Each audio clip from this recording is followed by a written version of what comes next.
ste počuli, že kráľ módy odišiel navždy. Giorgio Armani, meno, ktoré poznajú aj ľudia, čo módu nikdy nesledovali. Je to muž, ktorý zmenil to, ako dnes vnímame eleganciu a hoci už nie je medzi nami, jeho odkaz žije silnejšie než kedykoľvek predtým. Po jeho smrti sa tisíce ľudí zišli v Miláne, aby mu vzdali úctu.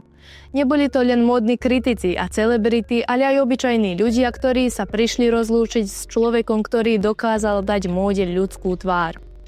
Mesto vyhlásilo deň smútku a jeho legendárne Armani Teatro, miesto, kde predvádzal svoje kolekcie, sa premenilo na tiché more bielých ruží.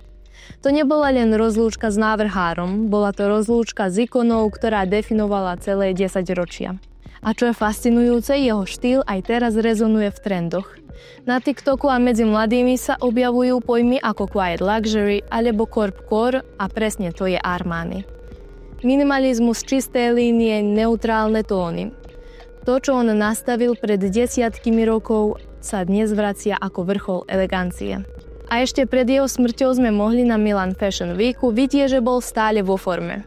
Jeho kolekcia pre mužov plná lesklých textúr, sametu a žakáru bola dôkazom, že aj v 91 rokoch vedel udávať tón. Dokonca sa sám ukázal v modrom sametovom saku, ako by posledný raz potvrdil, že komfort a elegancia idú ruka v ruke. Ženská kolekcia nazvaná Roots spojila zemité tóny s trblietavými večernými šatami. A to je Armani v kocke, prirodzenosť spojená s luxuzom. Všetko nadčasové, bez zbytočného preháňania, no vždy s efektom, ktorý si každý zapamätá. Samozrejme, jeho meno sa dnes spája aj s neúplne príjemnou témou.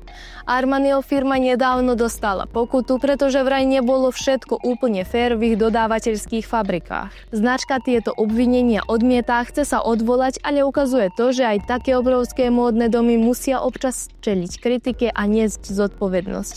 Aj kráľ módy nemal vždy len lesklú stránku. Napriek tomu zostáva Giorgio Armani synonymom elegancie. Bol to muž, ktorý dokázal zmeniť obliek na symbol slobody a urobil z minimalizmu najluxuznejšiu formu módy. Jeho meno dnes nájdeme na oblečení, v parfumoch, hoteloch, dokonca aj v gastronómii.